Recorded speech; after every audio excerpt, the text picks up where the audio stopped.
Hey everybody, welcome back to the Wolf Pit with another episode of What Are We Eating?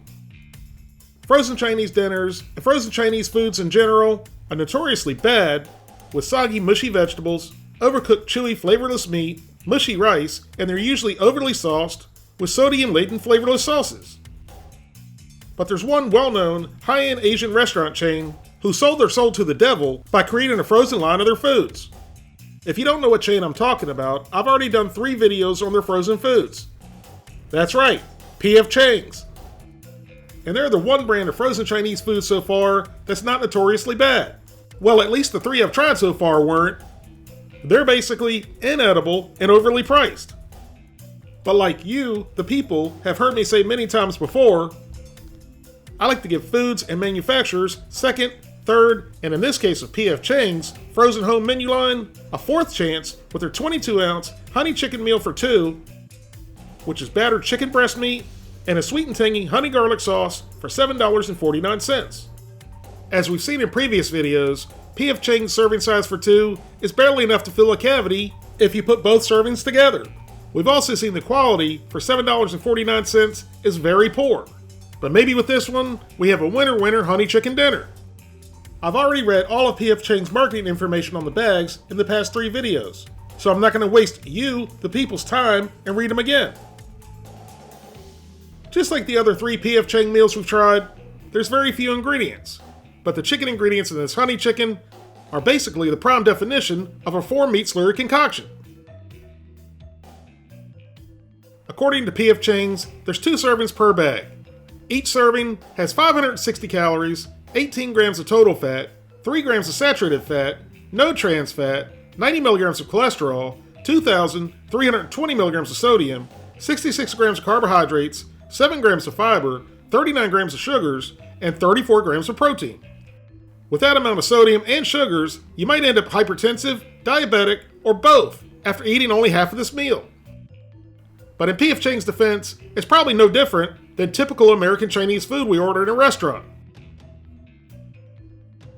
Like the others, the only recommended way of heating is on the stovetop.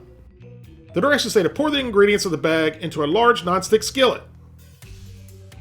Now for what this is, I've got to say, it doesn't look too bad at all. Once everything's in the skillet, it says to cook over medium-high heat for 8 minutes, stirring occasionally.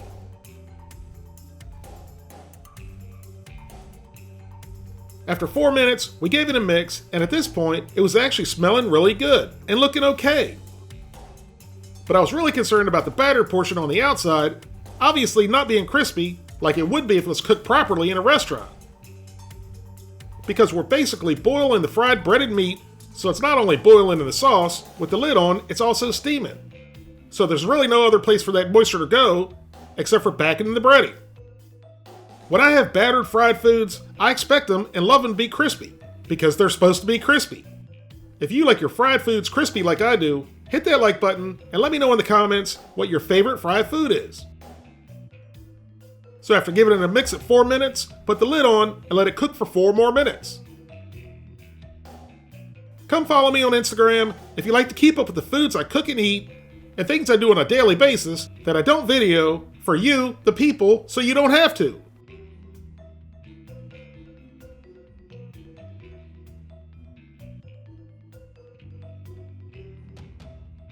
After cooking for a total of 8 minutes, here's what it looks like. And it still doesn't look bad, but it smells really good.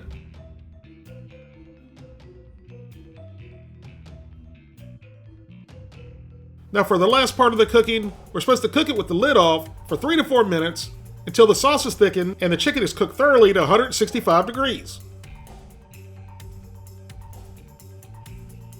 After 3 additional minutes, our sauce was thickened up, so it was time to get it plated up and give it a try. Like I've already mentioned a few times, this honey chicken looked pretty darn good. But the proof, it's going to be in the 4-meat slurry concocted chicken chunks. We stuck a piece with a fork for our first bite. And into my old pie hole, and down the gullet it went.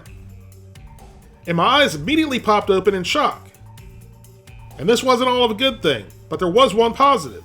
The sauce, it was very sweet, but very delicious, and it would pretty much make anything edible, except this spongy, overly breaded, soggy crusted foreign meat slurry concocted chicken. But again, the sauce was super, and it would be even better if you added a little bit of red pepper to it. That would really help balance out the sweetness. Now it's very ironic the pieces of chicken are very soggy on the outside, but they're dry on the inside. And you can see here how much breading there was. Let's put aside the quality of the chicken itself. Even if this was high quality real muscle breaded chicken, their recommended reheating method, frankly, sucks. And it would ruin anything breaded and fried you cook according to the recommendation. My advice to P.F. Chang's, besides stop making this crap, would be to change the reheating instructions to either bake or fry the chicken, or if you really want to make people mad, heat it up in an air fryer, then reheat the sauce separately, and then briefly, right before serving, toss the baked, fried, or air-fried chicken pieces in the sauce and serve. But don't have stupid instructions to call for boiling breaded fried pieces of chicken in the sauce. That's common sense. If you're going to continue making this garbage, fire your quality assurance manager. No! Because even Google's highly trained team of monkeys know not to boil fried foods. So with all of this said, there was one good thing about this meal. Give me the sauce in a cup, throw away the chicken, and I'll happily drink the sauce. Which is why I'm giving P.F. Chang's Honey Chicken for Two a 2 out of 10. And the 2 points is for the sauce. If you'd like to help support the Wolfe Pit, consider being a patron. You can pledge as little as $1 a month. That's only $12 for the whole year. Or you can pledge more. That's up to you. Either way, every little bit's appreciated and helps me produce more high-quality videos more often for you, the people. Thank you all very much for watching. Please don't forget to like this video and subscribe, and I'll see you soon.